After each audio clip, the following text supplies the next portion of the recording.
Audio Archives records and preserves the voices and memories of the people you love. We ask the residents of Westminster to recall certain milestones in history.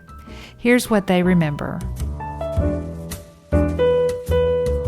Hello, my name is Margaret C. Berry. I live in Austin, Texas. I was born on August 8, 1915. Just recently had my 100th birthday and am still enjoying life. Well, if you're asking, my name is Robert Miller Hicks, but I've dropped the Robert. They call me Miller Hicks. And I was born in Athens, Texas in 1928. My name is Floyd Brandt. My occupation, I was a professor for 40-some years. And I was born in Detroit, Michigan in 1930, 100 days after the stock market crash. My name is John Rochard. I go by Jack and have for many, many years. I was born in December 1931. Quick, get out the pencil. Hello, everybody. My name is Susan Charlotte. My maiden name is Siegel, and I was born Susan Siegel in 1938 in Far Rockaway, New York. Who was the President of the United States when you were born? Woodrow Wilson. Calvin Coolidge. Hoover, Herbert Hoover. I was much too young when I was born to know who the president was. When I was born, Franklin Roosevelt was president. When he died, I remember people in Brooklyn, New York, where I lived at the time, cried. People were genuinely sad. What is the biggest change or invention that has affected society in your lifetime?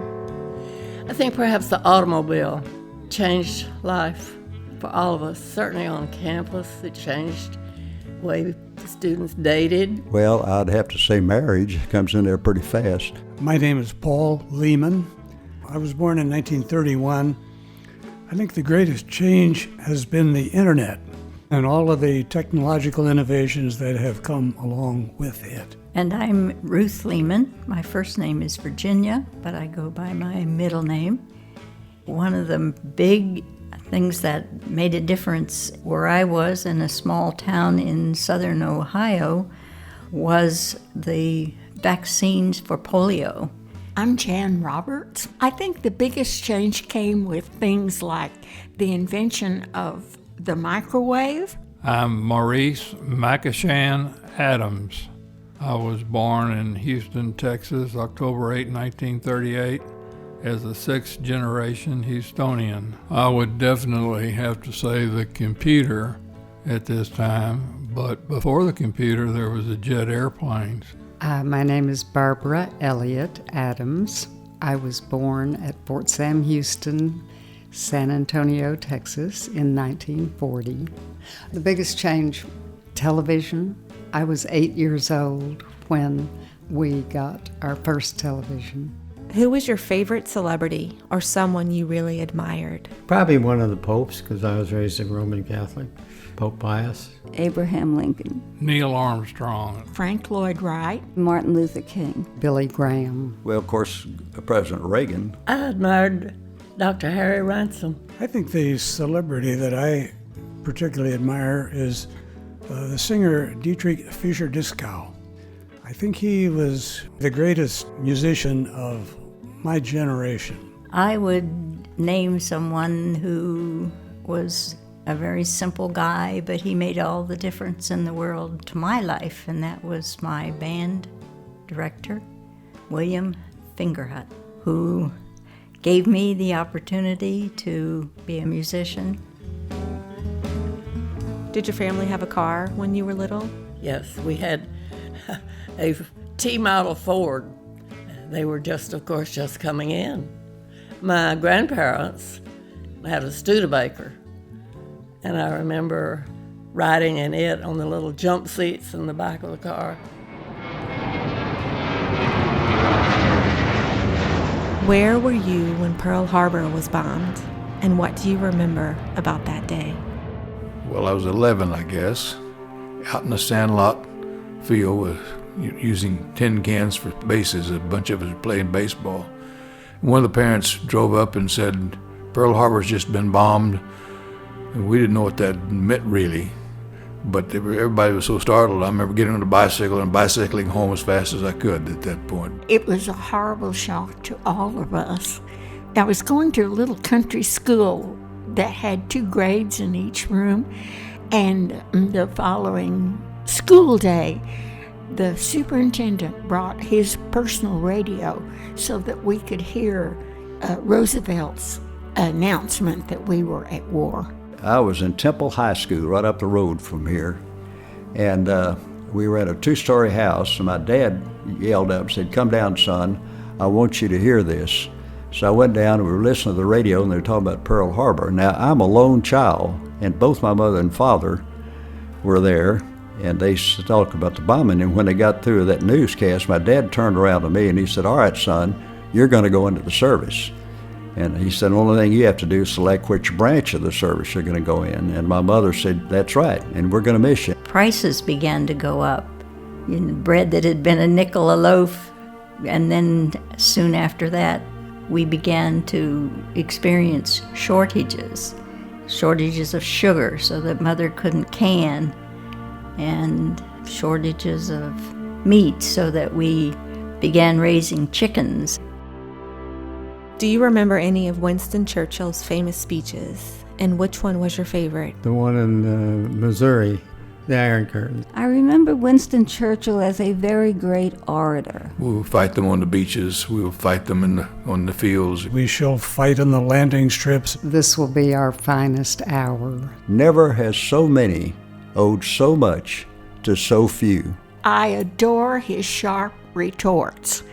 For instance, when Lady Nancy Astor said to him one evening, "Winston, you're drunk." And he said, "My dear, you're ugly. In the morning, I'll be sober and you'll still be ugly." What is your strongest memory of the Civil Rights Movement? My most memorable occasion, I guess, would be the association when I went my first year to college in 1956 at the University of Texas. Was the first year that they admitted a black person to attend the school, which was a major change. I went to the March on Washington in 1963, and I didn't actually hear the speeches because I was there as a volunteer. And I remember Jesse Jackson walking into a trailer, and we caught each other's eye and stared at each other for, I swear, must have been a minute or two. He was a very handsome young man. And I guess I wasn't so bad looking myself.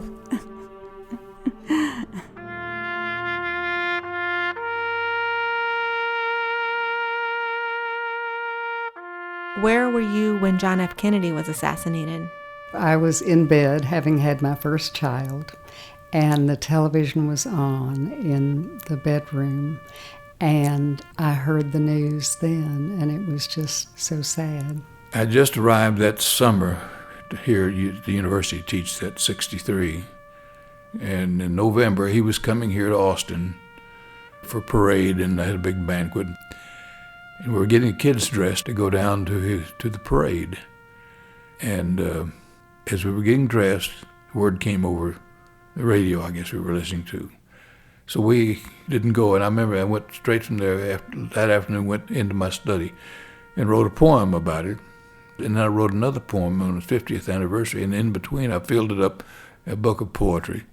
But those are the two end pieces on it. But it were very distinct memories of the day he was shot. Tranquility Base here. The Eagle has landed. That's one small step for man, one giant leap for mankind. Where were you when Neil Armstrong walked on the moon? Tell me about that day. Oh my goodness, that was really something. I remember it was just pretty amazing that we'd gone that far. It was beyond comprehension that could be achieved. We couldn't believe that he was on the moon. Nobody said a word. We just sat in front of the TV set, marveling at what we were accomplishing in this world. Given your own life experiences, what advice do you have for young people today? Don't plant bamboo. Floss. Believe your mother. Always do the best you can with the opportunities you have and never give up. It's not the things you do in life that you regret the most, it's the things you didn't do. And I would say try things, try something. Learn the value that you can do more than one thing. There seems to be such a singularity of purpose. I'm going to be an engineer, I'm going to be this, I'm going to be that. And never the idea that, that they can do a lot of other things at the same time. See as much of the world as you can and participate in it and be open-minded. It's a big world out there. Travel. It was a long time before I was able to travel as I wanted to. And when I began, it just opened up a whole world of excitement and new experiences.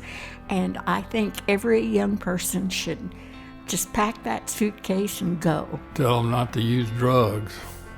That would be the best advice I could give them. And to take accounting when they went to school so they could do math and balance their checkbooks when they got to be an adult. The advice I would give young people today is get as much education as you can.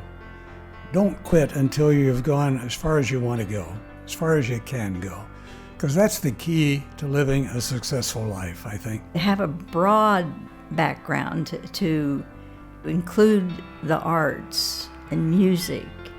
I like very much reading about countries. Freedom is a tremendous, precious thing.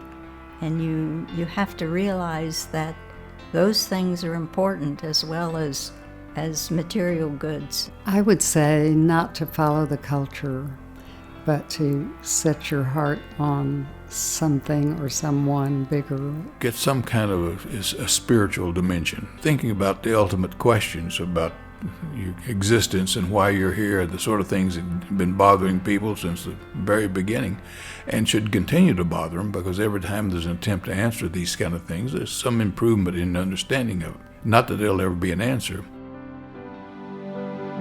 Be kind. Be grateful. Be grateful for living here in Westminster, and more importantly, here in America. Be grateful for the ability to feel grateful. Not everyone is able to feel gratitude, and all of us have down periods when it's difficult to feel gratitude. Sometimes I think that gratitude is the source of all joy. These are the voices and memories of a generation. Every life is a story, every story a step in the great march of time. Thank you for listening to the stories of our lives.